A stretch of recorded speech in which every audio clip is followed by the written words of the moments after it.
अस्सलाम वालेकुम dear students, I am Sanaullah. आज हम मैथमेटिक में एक्सरसाइज 3.1 क्वेश्चन नंबर 1 हल करेंगे। क्वेश्चन नंबर 3 का भी 1 हल करेंगे। इसमें है कि x plus y whole power 5 and x minus y whole power 5 इन दोनों का सम करके इसकी वैल्यू फाइंड करनी है। जैसे कि हमें पता है कि ये दोनों बायनोमल हैं, तो सेपरेटली फ़िलहाल हम इन दोनों को एक्सपेंड करेंगे through the binomial theorem. Binomial theorem के थ्रू जब हम इसको एक्सपेंड करेंगे तो ये मिलेगा a plus b whole power n is equal to a n. मतलब कि पहले तो हम बायनोमल थ्योरम पावर 5 तक जो है वो एक्सपेंड करेंगे। उसके बाद जस्ट हमने a की जगह पर वैल्यू पुट करनी है x और y, b की जगह पर y और n की जगह पर 5। तो उस पर्पज़ के लिए हमने a plus b whole power n को एक्सपेंड किया बायनोमल थ्योरम को पावर 5 तक। जैसे मतलब कि इसके कोफिशिएंट या इनके फैक्टोरियल या a रिड्यूसिंग पावर और b इंक्रीजिंग पावर, जिस तरह से भी मतलब एक प्रोसीजर है प्रीवियसली हमने किया हुआ है, तो वैसे ही हम प्रोसीडिंग करेंगे जब तक हमारे पास पावर 5 नहीं आ जाती। क्योंकि ये जो हमें क्वेश्चन दिया गया है इसकी मैक्सिमम पावर 5 है, तो हम बायनोमल थ्योरम की पावर 5 तक इस्तेमाल करेंगे। अगर 6 होता तो 6 तक करते। एक कंपैरिजन देना है कि भाई अगर हमने मतलब कि x प्लस वाई को बायनोमल थ्योरम के थ्रू एक्सपेंड करना है तो पहले बायनोमल थ्योरम डिस्कस करेंगे, उसके बाद जस्ट वैल्यूज़ पुट करेंगे और फिर हमने प्लस माइनस या मल्टीप्लाई करके या अपना क्या नाम है पावर जो है वो हल करके मल्टीप्लाई डिवाइड करके इसको हल करके और फर्दर प्रोसेस करना है। तो इस पर्पज़ के लिए पहले तो हमने बायनोमल थ्योरम को 5 टर्म्स तक लिखा और उसके बाद हमने a की जगह पर x पुट किया और b की जगह पर y पुट किया और n की जगह पर 5 पुट किया। उसके बाद जब हमने एक्सपेंड करने लगे, जहाँ पर a था हमने x पुट किया और जहाँ पर b था वहाँ n था वहाँ हमने 5 पुट किया और b की जगह पर हमने y पुट किया। बाकी n की जगह पर देखें, जहाँ पर n है वहाँ पर 5 और फैक्टोरियल 1 सेम, बस सिर्फ n को हटाकर उसकी वैल्यू देनी है, बाकी सारी चीज़ें सेम है। और y की जगह a की जगह पर x और b की जगह पर y, बाकी सारा का सारा आपने सेम रखना है जो बायनोमल थ्योरम आपने एक्सपेंड किया हुआ है। तो आपको जाहिर है जहाँ पर आपने n की जगह पर पुट किया है तो आपको 5 मिलेगा और जहाँ पर आपने a की जगह पर x पुट किया है तो वहाँ पर x मिलेगा। तो ये मिलेगा 5 माइनस 1, इसी तरह से एक पूरा एक्सप्रेशन ये 5 पावर तक मिलेगा आपको। उसके बाद आपने जो है फैक्टोरियल और पावर को जो है वो समराइज़ करना है या मज़ीद सिंप्लीफाई करना है। कैसे? जैसे भाई ये 1 का फैक्टोरियल वैसे ही 1 होता है, तो 5/1 तो अगर 5 को 1 डिवाइड करेगा तो 5 बचेगा।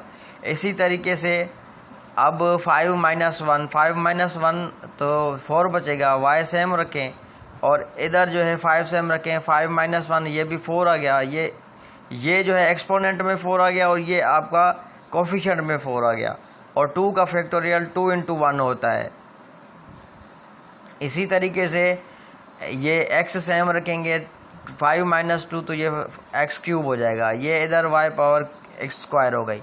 अब x की पावर कम होती जा रही है और y की पावर बढ़ती जा रही है, क्योंकि बायनोमल थ्योरम में ऐसे ही होता है कि जैसे आप लेफ़्ट टू राइट जाते हो तो a की पावर रिड्यूस होती जाती है और b की पावर इंक्रीज़ होती जाती है। इसी तरह से आपका कोफिशिएंट भी इंक्रीज़ और डिक्रीज़ होता रहता है।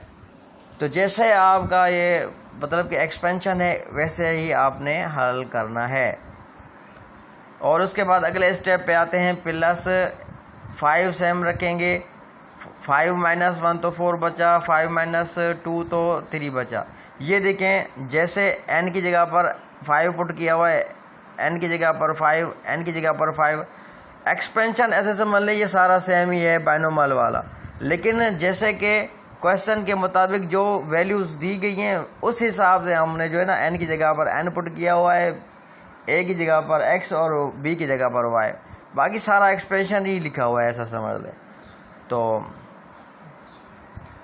अब यहाँ पर n की जगह पर अगर 5 आ गया था तो 5 माइनस 1 तो 4 बचा, 5 माइनस 2 तो ज़ाहिर 3 बचा। उसके बाद x की पावर मज़ीद और कम हो जाएगी, मतलब 5 माइनस 3 हो जाएगी और y की पावर क्यूब हो जाएगी। इसी तरह से अगले स्टेप में आपका फैक्टोरियल भी बढ़ेगा, एक्सपोनेंट भी बढ़ेगा, कोफिशिएंट भी बढ़ेगा, ठीक है, और एक्सपोनेंट ऑफ a जो है वो रिड्यूस हो जाएगा। इसी तरह से 4th 5th 6th 7th step में ऐसे ही होता रहेगा। ऐसे ही जो है वो आपका फैक्टोरियल भी बढ़ता रहेगा और ये कोफिशिएंट भी बढ़ता रहेगा, मतलब 5 माइनस 1 5 माइनस 2 5 माइनस 3 तो ये मतलब n minus 1 n minus 2 n minus 3। अगले स्टेप में फिर ये n माइनस 4 हो जाएगा, अगले स्टेप में फिर n माइनस 5। मतलब कि ऐसे ही जो है एक्सपेंशन बायनोमियल थ्योरम का होगा। ऐसे ही आपने इस चीज़ को जहन में रख लेना है, ठीक है। उसके बाद हम मज़ीद जो है अगले स्टेप पे आ जाएंगे कि भाई अगर हमने x की पावर 4 तो ज़ाहिर है वो सेम रहेगी, ये तो सेम आएगा x की पावर 5, यहाँ पर x की पावर 4 और ये 5 जो है कोफिशिएंट में आ गया। अब 5 जो है मल्टीप्लाई होगा 4 के साथ तो ये 20 डिवाइडेड बाय 2, क्योंकि 2 बंदा 2 ही रहेगा तो ये ऊपर वाला 20 हो जाएगा, नीचे वाला 2, तो 22 को डिवाइड करेगा 10 मरतबा। x की पावर ये क्यूब है, सेम रखें y पावर स्क्वायर, क्योंकि x की पावर क्यूब क्योंकि 5 में से 2 गया था तो ये x की पावर क्यूब बची थी, तो ये x की पावर क्यूब और ये y की पावर स्क्वायर। ये 10 जो है ये 5 इंटू 4 20 डिवाइडेड बाई 2 ये 10। अगले स्टेप पे आते हैं। अगले स्टेप में ये होगा कि 5 मल्टीप्लाई करेंगे 4 के साथ, ये क्या हो जाएगा 20 इंटू 3 60 हो जाएगा।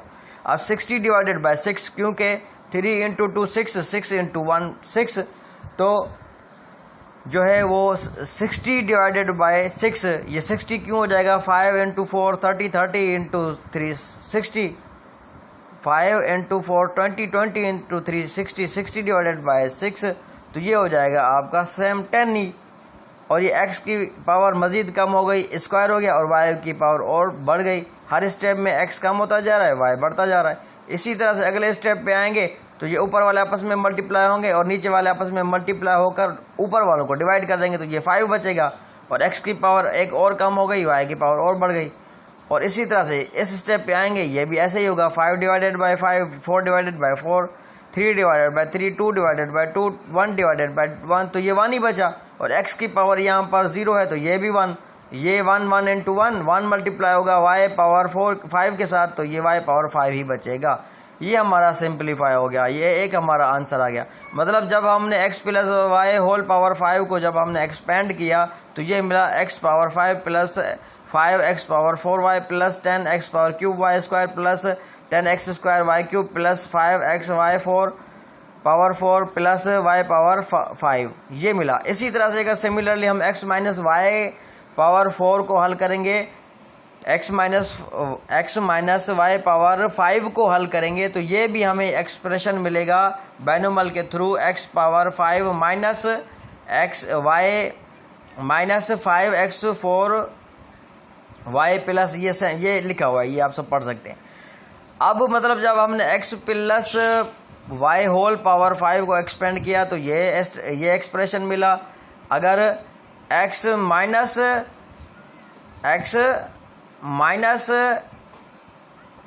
y पावर 5 को जब हमने बायनोमियल थ्रू के हल किया तो ये मिलेगा। सेम प्रोसीजर होगा, अगर हम करें भी तो सेम, अगर ना भी करें तो एक्सप्रेशन हमें यही मिलेगा। ये एक काफ़ी है x प्लस वाई समझने के लिए, ठीक है।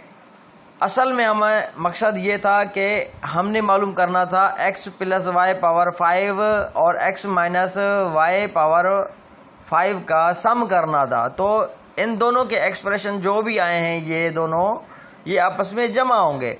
जब हमने इन दोनों को जमा किया, जो माइनस वाले हैं पहले तो हम लिखेंगे सारे लिखेंगे कि भाई x plus y whole power 5 sorry x minus y power 5 whole power 5, तो ये इन दोनों की वैल्यूज़ जो आई हैं वो हम पहले सम में लिखेंगे, फिर जो प्लस वाला होगा वो प्लस हो जाएगा, जो माइनस वाला होगा वो माइनस हो जाएगा। क्योंकि ये x माइनस वाई है तो जो है जो कुछ चीज़ें जो है ना इसमें से हमें माइनस मिलेंगी। जहाँ पर y की पावर जो है वो इवन ओड होगी तो वहाँ पर हमें y माइनस मिलेगा। जहाँ पर y की पावर इवन होगी वहाँ पर हमें y प्लस मिलेगा।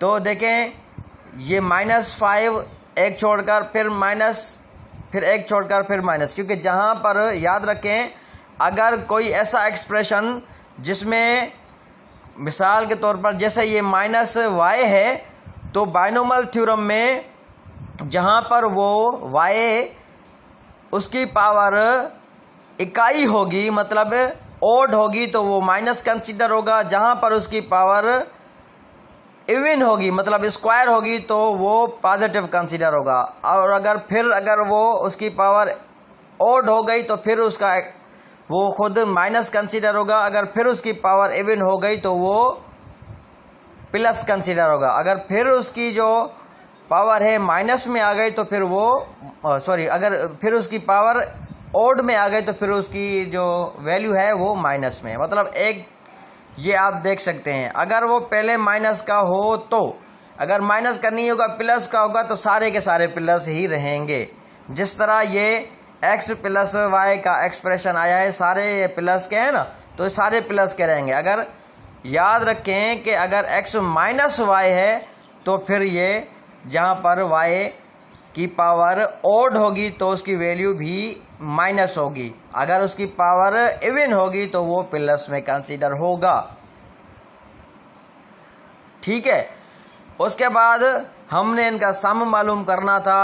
तो जहाँ पर x प्लस वाई पावर 5 था उसका एक्सप्रेशन पहले हमने लिखा, फिर प्लस लिख के जहाँ पर x माइनस वाई पावर 5 था उसका एक्सप्रेशन लिखा। फिर जहाँ पर जो प्लस का था हमने प्लस किया, जो माइनस का था उसको माइनस किया। जैसे x प्लस x पावर 5 तो ये 2x पावर 5 हो गया क्योंकि दोनों प्लस के हैं। उसके बाद plus 5x power 4 y minus 5x power 4y, ये दोनों अपोजिट हैं और दोनों के ही बेस सेम है तो ये आपस में कैंसिल हो गए, ख़त्म हो गए, माइनस हो गए। और उसके बाद अगले स्टेप पे जाएंगे तो ये 10x क्यूब वाई स्क्वायर है और ये भी प्लस का है और 10x क्यूब वाई स्क्वायर ये भी प्लस का है। 10 और 10 कितने हो गए 20x क्यूब वाई। फिर उसके बाद 10x स्क्वायर वाई क्यूब, उसमें x क्यूब था y स्क्वायर था, इसमें x स्क्वायर है y क्यूब है, ये आपने ध्यान में रखना है। अब ये 10x square y cube plus का और 10x square y cube minus का ये कैंसिल हो गए। इसी तरह से ये y पावर 5 प्लस का और ये माइनस का ये ख़त्म हो गए और 5xy power 4 5x power y 4 ये 10 हो गए। ठीक है, तो जब हमने x plus y whole power 5 और x minus y whole power 5 को बाइनोमियल थ्योरम के थ्रू एक्सपेंड करके जमा किया तो हमें मिला 2x power 5 plus 20x cube y square plus 10x y power 4। ये हमारा आंसर आ गया। अब क्वेश्चन नंबर 3 का सेकंड पार्ट आपने खुद करना है। इस सवाल से अगर रिलेटेड कोई भी आपको मसला हो तो आप मुझसे बिला झिझक जूम मीटिंग के थ्रू या व्हाट्सएप के थ्रू या किसी भी कम्युनिकेशन के थ्रू पूछ सकते हैं। आपका कोई भी मैथमेटिक का मसला हो वो हल किया जाएगा इंशाल्लाह। ठीक है, thank you very much for this is it for now. Okay, thank you very much.